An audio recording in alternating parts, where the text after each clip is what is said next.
Okay guys, so we are out here for part 2 of my jerkbait series, and it's been a long time coming. I kind of wanted to wait until we were kind of right in the middle of winter. So it is, I think, February the 2nd right now. So we are dead in the middle of winter and it's getting cold. I know up in the north you guys have had 30-40 foot of snow already. Today it's kind of warm, but we've had a cold front down here in the south.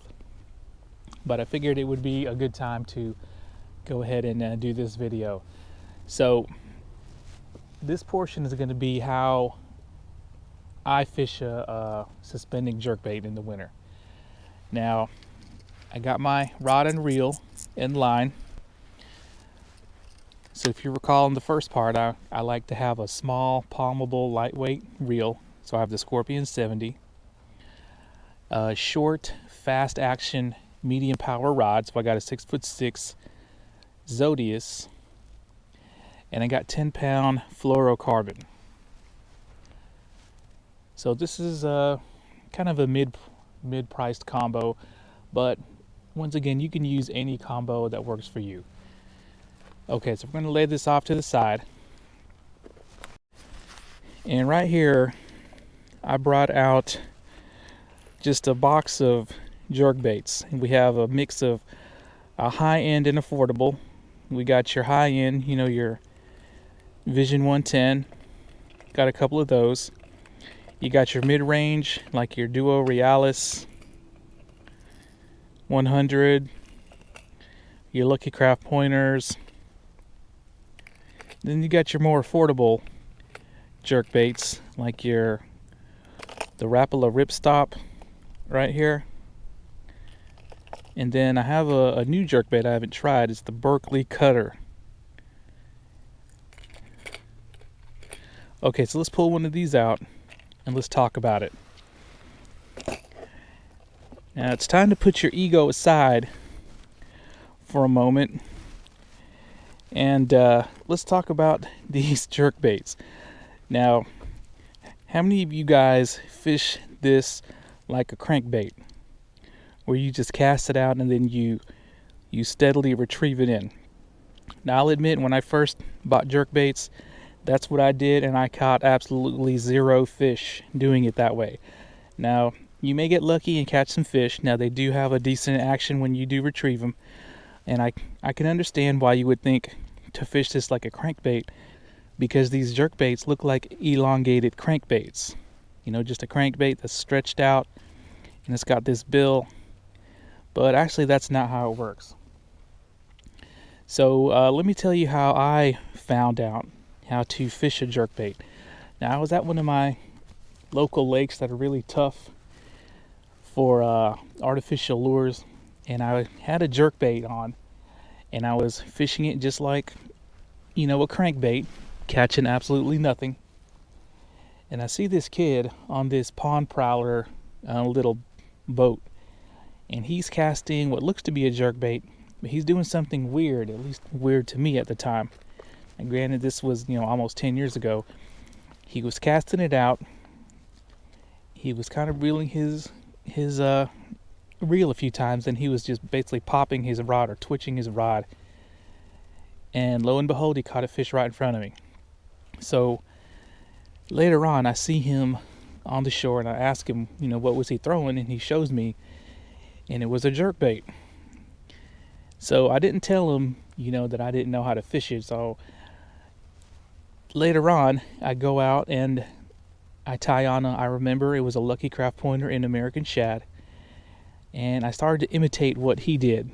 I casted it out, reeled it a few times, did a jerk and a pause, reeled the slack in, and I swear on the second or third cast I caught a fish, and I was instantly hooked after that. It wasn't it was a hybrid, like a white bass, but still I caught a fish, and that's how jerkbait fishing became my first choice when it comes to fishing, or my favorite style. So let's put a jerkbait in the water and go over the next step. Okay guys, now that you have your jerkbait tied on, the next step I recommend before you start fishing is to just take your jerkbait and drop it in the water just to see what it does. Is it going to suspend perfectly? Is it going to slow float? Is it going to sink? And this one is sinking really, really slow. I think the water is still kind of warm, but it's really, really slow sink, which is what I like. And then you give your rod a couple of twitches, a couple of jerks, since this is a jerkbait, just to see the side-to-side action, and also to feel what it feels like on your rod when this thing is slashing side to side. So you'll know when you feel that on your rod what kind of action your jerkbait's doing. Okay, so now the reason I do this is because, you know, different brands of jerkbaits are going to behave differently, and you know, the 110 is going to slash, you know, differently than, let's say, the Rapala or the JACKALL squad minnow or the pointer. So that's the reason why I do that. Okay, so now the next thing to do is cast it out.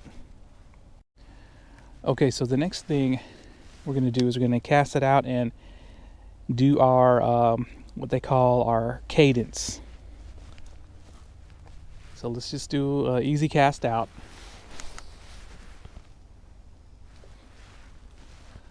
Okay, so a lot of people, what they'll do is they'll do several twitches to get it down to the depth that the jerkbait is supposed to go. Or they'll even reel it down, you know, turn the handle and crank it, you know, a few times to get it down to the depth that they want. So once it's down to the depth that you think you want to be, you just kind of jerk the rod twice. And in my opinion, a good jerkbait will provide some resistance. And some jerkbaits like the Lucky Craft Pointer, they will provide such resistance when you're jerking your rod, it'll almost snap it out of your hand on the rebound. If I can feel that. And basically the only thing that your reel is doing is reeling in the slack after you've jerked it.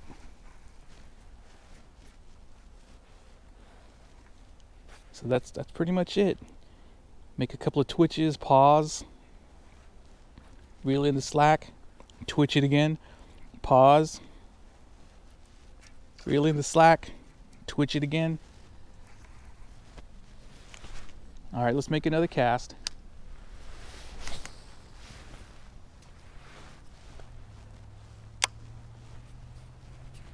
So I'm bringing it down to depth. Now this particular jerkbait dives really quick according to Lucky Craft, but it's kind of shallow here, so I don't want it to go too deep because there are a lot of snags here. I've lost so many lures in this little channel, I don't even want to think about it. Okay, so just jerk, jerk, pause, reel in the slack, jerk, jerk, pause. And if you feel that rebound on your rod, you know your jerkbait is slashing side to side like you want. So the question is, why do you do this? Why do you fish it this way? Because in the winter time, when the water gets really cold, the smaller fish like shad or minnows or whatnot, when it gets down to, you know, a certain temperature, the water starts cooling off, they can't handle the cold as well as bigger fish, and they'll start to die off. And this is supposed to mimic a dying fish, or basically easy pickings for a bass or any other predatory fish. Okay, we'll do one more cast, and then I'll actually do some fishing in another spot. Hopefully catch something for you guys. Okay, so I'm gonna jerk it down to what I think the correct depth is. I'm gonna jerk. Now, as far as the cadence go, you can do 3 jerks, 4 jerks, 5 jerks, 2 jerks, 1 jerk. And as far as the pause goes, they say that if the water is warmer, then you don't need to pause it as long. But if the water is super cold, you may want to make the pause a lot longer. You know, sometimes over 10 seconds, depending on how cold the water is. And that's why a really good suspending jerkbait that just stays in its position is very key when the water is really cold. And also, the bass, when the water is really cold, are really lethargic. So you want to give them time to catch up to the bait. So if a bass sees the jerkbait and it's the dead of winter and you're jerking it too fast, he's not going to have the energy to chase that thing down. So that's why you pause and you let it sit there, and they'll slowly just come up to the bait, inspect it, and a lot of times they'll know it's fake.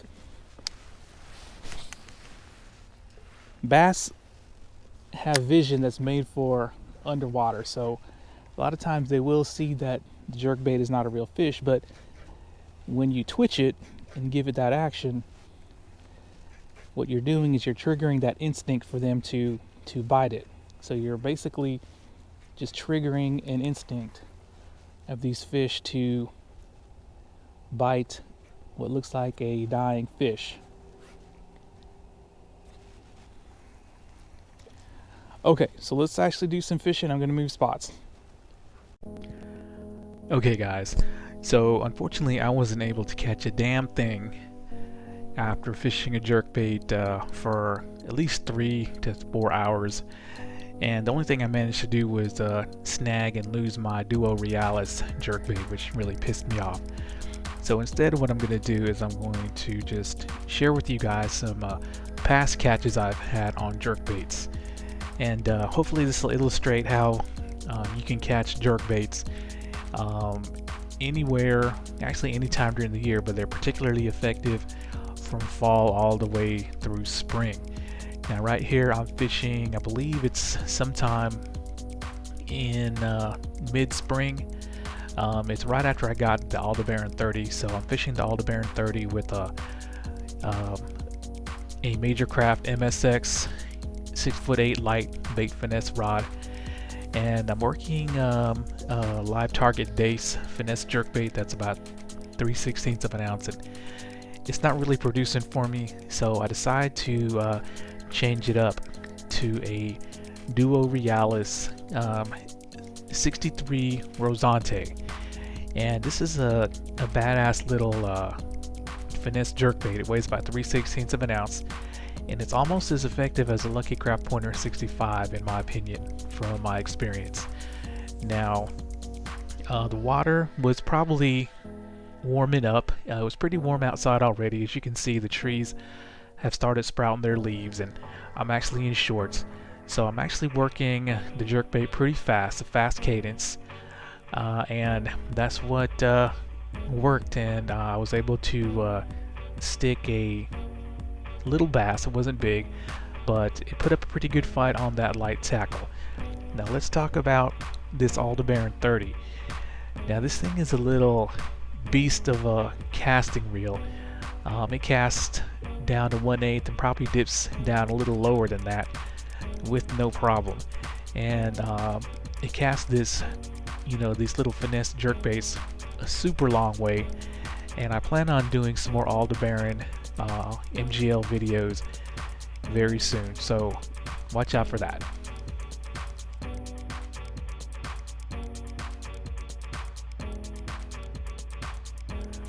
Okay, so in this particular situation, I'm fishing a reel that I would normally not use for jerkbaits, and that's the Bantam MGL, because it's a little too heavy for my taste. And I'm working at kind of a slow cadence, and this is mid-spring, and I hook into something within the first couple of rod jerks. Now the cadence I was using was I think about 3 or 4 seconds in between jerks, and I had caught a drum using that same cadence earlier, so I was sticking with it. And I get this this other hit right here, as you can see, and this thing almost ripped the rod out of my hands. Now I thought it was another drum, but then I realized it was a bass, and it was fighting pretty good, and I originally thought it was dug into some rocks and I couldn't move it. But it turns out that the bass was got one of the jerkbait trebles hooked onto some fishing line, and it was kind of stuck out there. Now it's no big surprise that there's fishing line in this particular spot. I've lost hundreds of dollars worth of lures getting hung up and snagged and breaking off in this particular spot. Kind of makes me sick to my stomach thinking about how many lures I lost and how much money I've lost. But the bass is kind of stuck about 2 or 3 feet out in the water, and I can't get him undone without having to step in the water. So I'm trying to figure out how to unhook him without getting in, and fortunately I was able to stretch out there and get him, and was rewarded with a nice chunk there. Okay, so right here, this is right around Christmas time, because I know my cousin was in town when I caught this. And you can see the way I'm jerking the rod is I'm jerking it upwards, because I know the water gets shallow there, and I did not want that jerkbait, which is a pretty expensive JDM one, to get snagged and I would lose it, because I was only using 4-pound line. And I was rewarded with a pretty decent fight. Now this bass, it fought a lot harder than its size, or it could have been the fact that I was using ultralight gear and I really didn't have the power to muscle him in. But luckily, as you can see the bend on that rod, it kept the trebles pinned, and I was rewarded with a nice chunky bass here. Now bait finesse, jerkbaiting is one of my favorite ways to jerkbait, and I caught my personal best on a Lucky Craft Pointer 65 on this same rod. As you can see there, that little tiny jerkbait weighed about 1/8 of an ounce.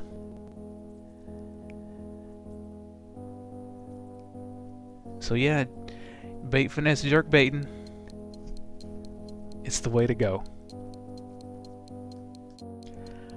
Okay guys, so I really hope this helps out anyone out there who, like me, had no success with jerkbaits at first and became really frustrated with them because you didn't know how to fish them the way they were designed to be fished.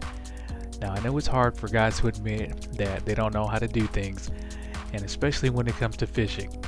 Every jackass on the internet is faking like they know everything about fishing, and they know how to work every single lure ever made, and they catch 10-pounders on every cast. But we all know that's total bullshit. So if this helps you out in catching your very first jerkbait fish, then I'd love to hear about it, so let me know in the comments. Okay guys, thanks a lot.